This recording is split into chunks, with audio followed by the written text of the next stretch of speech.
Je ne pouvais pas décemment être présent sur YouTube sans vous parler de l'un, je pense, de mes films d'épouvante. C'est pas vraiment un film d'horreur. Enfin, bon, ça veut dire grand mot horreur. De nos jours, je pense que le mot film d'horreur ne veut plus rien dire. On va en reparler juste après. Mais en tout cas, d'un de mes films, on va dire plus thriller préférés. Je sais que beaucoup de gens ne l'aiment pas, mais beaucoup de gens n'ont pas compris ce film.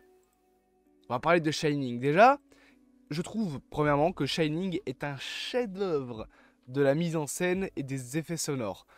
Je suis désolé, c'est ça, rien que là-dessus, c'est du chef-d'œuvre. Il faudrait faire des vidéos spécifiques sur l'analyse de transition du film pour tout vous expliquer. Mais tout compte, par exemple, tu vas avoir une scène où les personnages vont marcher et on peut passer une scène de discussion, par exemple avec, comment il s'appelle déjà, Danny et Dick Hallorann, donc le cuisinier, le chef de l'hôtel Overlook. Eh bien tu vas avoir donc la petite séquence où tu as les patrons de l'hôtel qui marchent avec le couple, donc Wendy et Jack.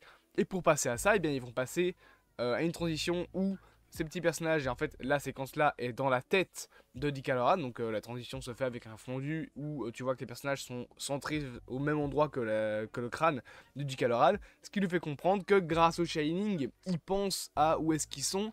Voilà, rien que ça, c'est très bien. Il y a bien évidemment plein de petits effets sonores, genre le chat qui a alors, tout début du film. On l'a peut-être pas au premier visionnage, mais je vous avoue que dès que vous l'avez, dès que vous savez que le truc est dedans, vous les entendez hyper vite. Et vous les entendez beaucoup plus fort que ce qu'ils ne le sont. C'est bon, c'est horrible. Mais voilà, c'est un tic que j'ai eu. Voilà, faudrait vraiment faire une analyse limite de scène. J'hésite, vous savez quoi, je vous le dis honnêtement, j'hésite à ouvrir un nouveau concept entre guillemets de vidéo d'analyse de film où on prendrait dans un film quelques séquences pour les analyser en mode cinématographie avec la réalité laitière, etc. Parce que vraiment, Shining, c'est rempli de ça. Et surtout, c'est rempli d'une iconographie. Mais alors, l'iconographie, pour ceux qui ne savent pas ce que c'est au cinéma, c'est le fait justement de rendre iconique des plans. Et quand une scène est iconique, ça veut dire que tu as plein d'images qui la rendent iconique.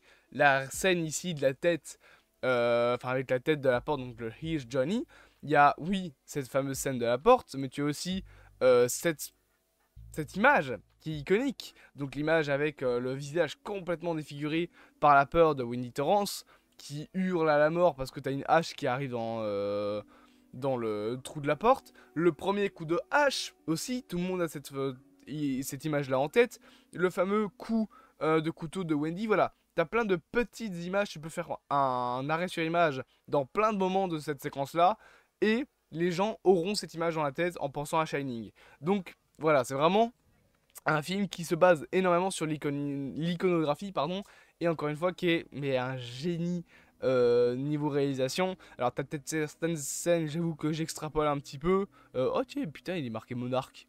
Lol, c'est marrant. Mais sinon vraiment c'est un film qui met hyper bien mis en scène. Genre par exemple, vous donnez un exemple ici de Fusil de Tchekhov qui est vraiment très subtil. Mais vous allez voir, incroyable. Cette image, c'est une image banale de Jack Torrance qui regarde à travers la fenêtre dans le film. Et t'as le léger crépitement qui signifie que Danny utilise le Shining. La première fois qu'on entend ce crépitement dans le film, c'est quand tu as Dick Hallorann qui montre la réserve à Wendy. Et tu as la parole de Dick qui se brouille pendant que tu as le fameux petit grésillement qui arrive. Et c'est au moment où après tu as Dick qui retourne la tête vers Danny et lui dit tu aimes les glaces avant que il sorte de la réserve. Ce petit crépitement est dans cette scène là parce que Danny utilise le Shining. C'est le crépitement de quelqu'un qui utilise le Shining. Et on a cette tronche qui est un petit peu banale, qui reviendra plus tard dans le film lors de la scène où Jack psychote dans le bar. Eh bien c'est un fusil de Chekhov. Pourquoi? Alors faudrait que je retrouve l'image. Je sais, c'est pas cette image là, c'est cette image là je crois. Non, c'est pas cette image là, c'est celle juste au-dessus. Où est-ce que je l'ai foutu? Ah, je l'ai foutu là. Voilà. Parce que c'est exactement la même tronche qu'il tire quand il crève. À la fin du film. Juste ça, ça fait un boulot de fou. Et c'est con parce que certains films, aujourd'hui, sont mis en scène à la va-vite. Et des petits, on oublie beaucoup, c'est que c'est ces petits détails-là qui font un grand film. Et Shining est rempli de ça. Ne pas oublier le moindre détail, vraiment calculer à fond ses films. C'est un Kubrick qui calcule H24 comme ça ses films. C'est des films qui sont calculés, qui n'ont pas le droit à l'erreur quand on le tourne. Donc vraiment, c'est un génie au niveau de sa mise en scène. Alors par contre, est-ce qu'on va parler d'adaptation dans cette vidéo? Non, parce que l'adaptation niveau de Shining, parce que oui, pour ceux qui ne savent pas, Shining, c'est l'adaptation d'un roman de Stephen King. Stephen King qui est notamment l'un des plus grands auteurs d'épouvante de tous les temps, je pense. Il a écrit notamment ça, il a écrit Doctor Sleep, qui est la suite de Shining, il a écrit Shining, il a écrit un livre, je pense c'est quoi, c'est les Langeliers avec l'avion, là, je sais plus comment il s'appelle. Il a écrit le livre que j'ai ici, qui s'appelle L'Outsider. Voilà, c'est un très très grand auteur de romans d'horreur. Et sachez que donc Shining est une adaptation de ce même roman du doux nom de Shining, écrit par Stephen King, pas par Stanley Kubrick. Et sachez que donc ce film sorti en 89 a été détesté par Stephen King. Parce qu'il y a beaucoup de choses qui sont retirées du bouquin. Alors, est-ce que je préfère le bouquin? Est-ce que je préfère le roman? Enfin, est-ce que je préfère le film? Personnellement, je surkiffe mes grands morts le film. J'ai beaucoup moins aimé le roman quand je l'ai lu. Après, c'est mon avis. Il y a certains trucs qui sont retirés, ou en tout cas qui sont fort éclipsés, je trouve, du film par rapport au roman. Si je devais donner un exemple, ce serait l'alcoolémie de Jack, qui est suggéré dans le film, et quasi le sujet du roman dans le bouquin. C'est vraiment, t'as des grosses différences comme ça, c'est tout con. Et petite anecdote encore une fois, sachez que de base, il me semble, dans le roman, donc vous savez que dans le film, la voiture de Jack Torrance, c'est une coccinelle rouge, il me semble. En tout cas, c'est une petite voiture rouge. Non, elle est pas rouge, justement, elle est jaune. Excusez-moi, elle est jaune. Je vais y arriver. Donc c'est une petite coccinelle jaune. Dans le roman, de base, c'est une coccinelle, oui, mais rouge. Voilà, c'est ça que je voulais dire. Et bien à la fin du film, quand tu as Dick Hallorann qui revient à l'hôtel parce qu'il sent que ça va devenir le bordel parce qu'il a le Shining de Danny qui s'excite, quand il revient à l'hôtel, tu as une voiture qui s'est pris un arbre qui est tombé à cause de la tempête. Et bien cette voiture, c'est une coccinelle rouge. Comment ne pas voir un gros symbole de Stanley Kubrick qui envoie se faire foutre Stephen King et lui dit j'en ai rien à branler de ton bouquin, je vais faire mon film. Bon, je trouve ça magnifique. Vous voyez, ce genre de petits détails, ça manque au cinéma, je trouve. Ce genre de film vraiment calculé au moindre petit centimètre, à faire plein de petits trucs comme ça. Je trouve vraiment ça cool parce que du coup, t'étais là à analyser chaque scène du film comme un gros taré, à extrapoler plein de trucs. Mais parfois, oui, on extrapole, c'est ça le cinéma, c'est extrapoler des trucs pour avoir ta propre vision du film. Ce que je trouve vraiment très cool. Et encore une fois, c'est pas un film qui va vous faire peur. En tout cas, moi, il me fait pas peur. Alors, si tu le regardes quand t'es jeune, peut-être qu'il peut t'effrayer, entre guillemets, ou en tout cas, peut-être qu'il peut te surprendre. Mais c'est pas tant un film d'horreur. Et honnêtement, je trouve que c'est peut-être l'un des bouquins qui fait le moins peur de Stephen King.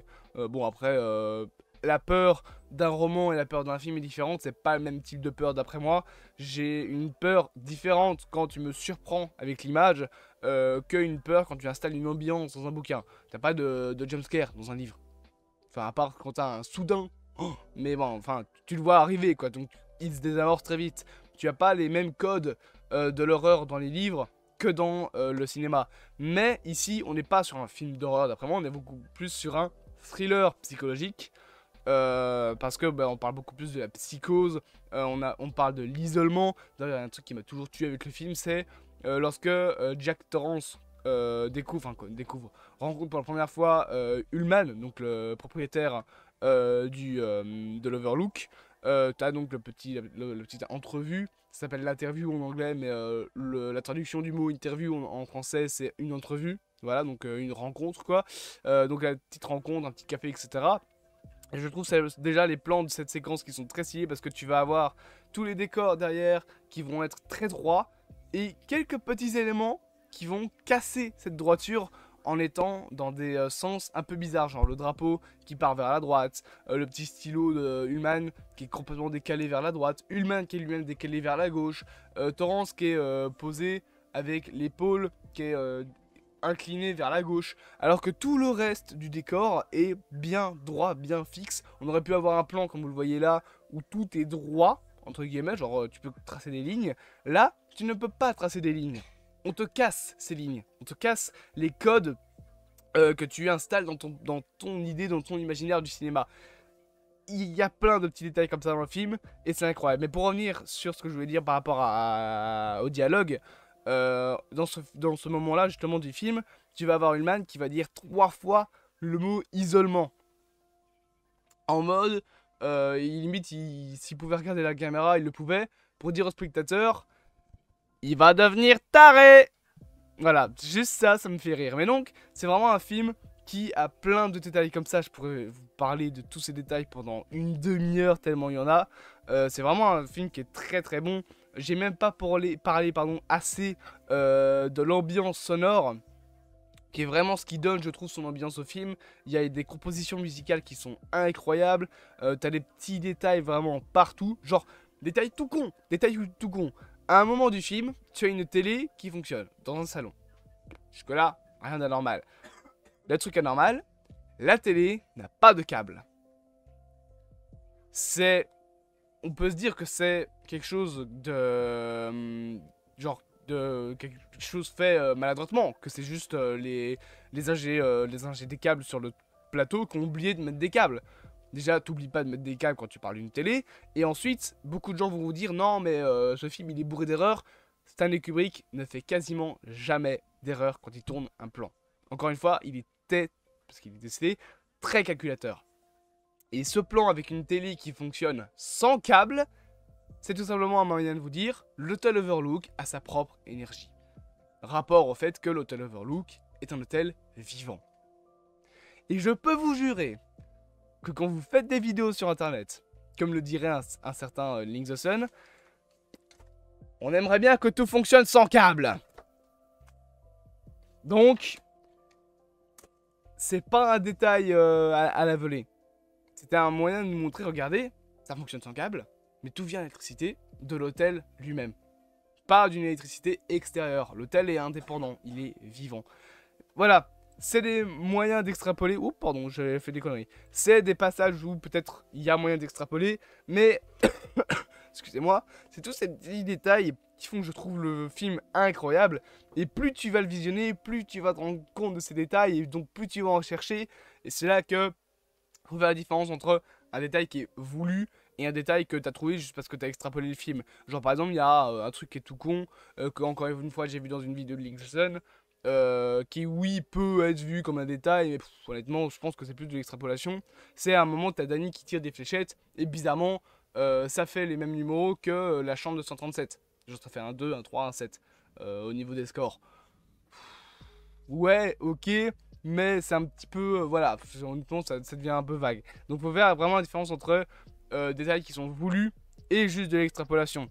Par exemple, il y a dans cette scène, encore une fois un autre détail, là on le voit pas, mais Danny ici porte un pull normalement avec Apollo 11, avec la fusée. La fusée Apollo 11, c'est même marqué Apollo 11, étant celle qui est arrivée sur la Lune. Et on peut se dire, bah c'est un pull comme ça, mais en fait c'est encore une fois un détail fait par Stanley Kubrick, pour la simple raison que, pour ceux qui ne le savent pas, certains platistes ont comme théorie du complot en tête, j'ai un cheveu qui est là, une casse les couilles ce cheveu, qu'en gros Stanley Kubrick aurait filmé je vais y arriver, l'alunissage, ouais, c'est ça, l'alunissage d'Apollo 11. Donc Stanley Kubrick s'est fait, ah vous croyez que j'ai filmé des mecs qui sont partis à 300 000 km là? Bah pas de problème, il va porter un pull Apollo 11. Bon, dans la réalité des faits, Stanley Kubrick n'a pas filmé de fake atterrissage sur la Lune, ça n'a aucun sens de penser ça.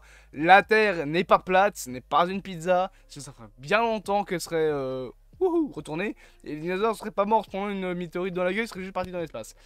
La Terre n'est pas plate, ne calmons pas nos idées, voilà. Si vous pensez que la Terre est plate, n'en déplaise à vous, moi je pense qu'elle est ronde, et il y a des preuves, mais bref. Donc, voilà, c'est juste le genre de petit détail qui est marrant. Encore une fois, je pourrais vous en citer, mais des centaines. Le film est rempli de ça. Et c'est ça vraiment qui fait, je trouve, l'ADN de Shining, c'est ce blindage en termes de petits détails, parce qu'en soi, le scénario du film, concrètement, peut être résumé en le père de famille qui devient taré. Mais ce détail, enfin ce scénario, on va dire un petit peu simple, va être, excusez-moi, excusez-moi, vraiment bien mis en scène par Stanley Kubrick, et c'est ça qui donne vraiment la force du film. Et la fin est magistrale pour moi, le fait que t'as Jack Torrance qui devient juste taré et qui finit par mourir à force de juste être taré, donc il finit par se perdre dans le labyrinthe.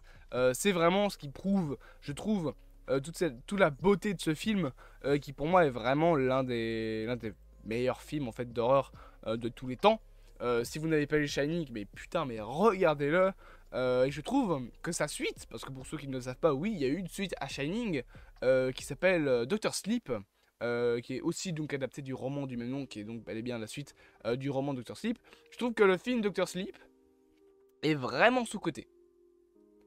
Avec Ewan McGregor en plus dans le casting, parfait, parce qu'il est vraiment, vraiment cool. On en reparlera normalement dans la journée, quand j'aurai le temps, je vous ferai la critique. Normalement, peut-être au soir, parce que vous aurez la critique de Monarch Errant. Mais Doctor Sleep, excellente suite, vraiment. Je sais que normalement il y avait un autre film Shining qui aurait dû être fait sur la famille de Dick Hallorann justement, mais je pense que ça a été annulé. En plus ça devait même pas être l'adaptation d'un roman, là où les deux premiers c'est un minimum l'adaptation du roman, même si Doctor Sleep est vraiment l'adaptation du roman et en même temps la suite du film Shining. T'as plein, encore une fois dans Doctor Sleep, t'as vraiment ce détail avec Shining, où t'as plein de petits détails qui sont incroyables. Je pourrais vous parler 45 ans de ce film, mais je me suis dit que c'était intéressant, déjà ce que j'avais dit, que c'était plutôt conséquent je pense, pour vous donner envie de voir le film Shining. Allez le voir, bien évidemment, ceux qui l'ont vu, n'hésitez pas en commentaire à me dire ce que vous en avez pensé. N'hésitez pas aussi à vous abonner, à partager, à liker et à commenter. Encore une fois, allez voir Shining, je vous en supplie, avec cette idée en tête, des petits détails qu'il faut un petit peu chercher, etc. Allez voir aussi les vidéos de Link the Sun sur Shining, elles sont vraiment très cool. Elles font beaucoup plus longtemps que la mienne qui dure que 17 minutes et qui est une petite critique. Donc il a plus de temps, on va dire, pour dire les choses. J'aimerais vraiment vous faire une vidéo montée et tout sur Shining pour vous dire tout ce que j'ai envie de vous dire. Là c'est une petite critique à la cool. Vous avez l'habitude que c'est ça sur la chaîne. Donc je peux pas tout vous dire non plus, sinon la vidéo fait une demi-heure. On se laisse là-dessus et on se dit à bientôt pour de prochaines aventures.